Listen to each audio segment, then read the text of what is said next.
সমস্ত অপরাধের সবচাইতে বড় দায় হচ্ছে শেখ হাসিনার। শুধুমাত্র তাকে রক্ষা করা এবং তাকে ক্ষমতা রাখার জন্য এই অপরাধগুলো সংগঠিত হয়েছে। এই অপরাধ একই সাথে সারা বাংলাদেশে ৫৬,০০০ বর্গমাইল জুড়ে একদম ব্যাপক ভিত্তিক মাত্রায় সংগঠিত হয়েছে এবং টার্গেটেড ওয়েতে পারসিকিউশন করা হয়েছে।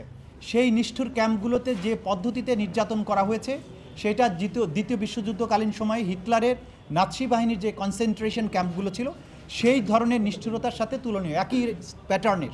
যেই পটভূমিতে একটা রাষ্ট্র ক্রমান্বয়ে জনগণকে বিভিন্ন সময় হত্যা করে, আমরা বলেছি পিলখানা হত্যাকাণ্ডের মাধ্যমে প্রতিরক্ষা ব্যবস্থাকে ধ্বংস করা হয়েছে, শাপলা চত্বরে সাধারণ মানুষকে হত্যা করার মাধ্যমে প্রতিবাদী জনতাকে স্তব্ধ করা হয়েছে, ডিজিটাল সিকিউরিটি অ্যাক্টের মাধ্যমে মানুষের বাকস্বাধীনতা, অন্যায় এবং নিপীড়নের বিরুদ্ধে যে ভয়েস জনগণের সেটাকে রুদ্ধ করা হয়েছে।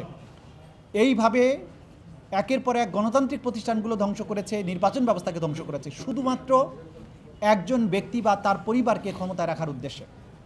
এটা একটা রাষ্ট্রের যে চেতনা সেইটার বিরুদ্ধে তারা অবস্থান নিয়েছিলেন এবং সেটা করতে গিয়ে আজকে প্রধান আসামি ছিলেন শেখ হাসিনা।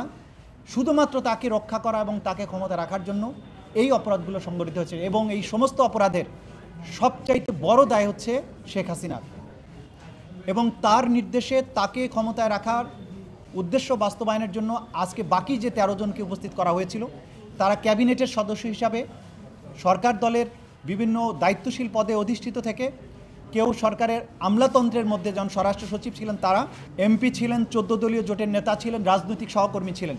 তারা সবাই মিলে এই অপরাধগুলো সংগঠন করেছেন নৃশংসভাবে।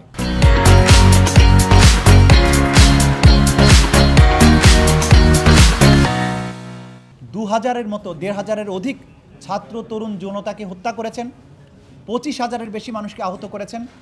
গোটা বাংলাদেশ জুড়ে নৃশংসতা চালানো হয়েছে, সিভিলিয়ানদেরকে নিষ্ঠুরতম পন্থায় হত্যা করা হয়েছে। হত্যার পরে তাদের লাশ দাফনে বাধা দেওয়া হয়েছে, আহতদের চিকিৎসা করতে বাধা দেওয়া হয়েছে, লাশকে পুড়িয়ে দেওয়া হয়েছে, দাফন করতে দেওয়া হয়নি, গোপনে দাফন করতে বাধ্য করা হয়েছে। হসপিটালে চিকিৎসার পরে মৃত্যুবরণকারীদের ডেথ সার্টিফিকেটে পোস্টমর্টম করতে দেওয়া হয়নি, ডেথ সার্টিফিকেটে লিখতে দেওয়া হয়নি যে গানশট ইঞ্জুরিতে মারা গেছে। এই ধরনের অপরাধ সংগঠন তারা করেছেন, তারা আজকে উপস্থিত করা হয়েছিল।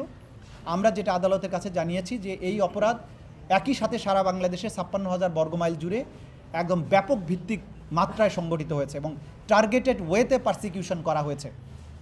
এইটার তদন্ত সমাপ্ত করে বিচারের উপযোগী একটা রিপোর্ট দাখিলের জন্য আমাদের একটা যুক্তিসঙ্গত সময় দরকার। বিগত যে আসামি যারা ছিলেন তাদের সরকার যখন ক্ষমতায় আসে তখন থেকে এই গুম, খুন এবং কনসেন্ট্রেশন ক্যাম্পে নিয়ে নির্যাতনের যে বিভৎসতা আপনারা ইতিমধ্যেই জেনেছেন। আমাদের তদন্ত সংস্থাগুলো আমরা তথ্য পাচ্ছি বা আপনারা গুম কমিশনের কাছ থেকেও জানতে পেরেছেন যে সেই নির্যাতন ক্যাম্পগুলো কতটা নিষ্ঠুর ছিল। সেই নিষ্ঠুর ক্যাম্পগুলোতে যে পদ্ধতিতে নির্যাতন করা হয়েছে সেটা দ্বিতীয় বিশ্বযুদ্ধকালীন সময়ে হিটলারের নাৎসি বাহিনীর যে কনসেন্ট্রেশন ক্যাম্পগুলো ছিল সেই ধরনের নিষ্ঠুরতার সাথে তুলনীয়, একই প্যাটার্নের। সেই কথাগুলো আমরা বলেছি যে এরা শুধুমাত্র যে গণহত্যা করেছে তাই নয়, অপহরণ, গোপন কারাগারে আটক এবং নাজিদের সেই নৃশংসতার স্মৃতিকে তারা বাংলাদেশে ফিরিয়ে এনেছে। প্রথম কথা হচ্ছে আমাদের যে আইন শৃঙ্খলা রক্ষাকারী বাহিনী রিপোর্ট যেটা দাখিল করেছেন ১ নম্বর মামলায় যে একমাত্র আসামি শেখ হাসিনা, তার ব্যাপারে রিপোর্ট এসেছে তিনি দেশের বাইরে পালিয়ে আছেন, ভারতে অবস্থান করছেন। রেড নোটিশের মাধ্যমে যে তাকে পেলে যেন গ্রেপ্তার করা হয়।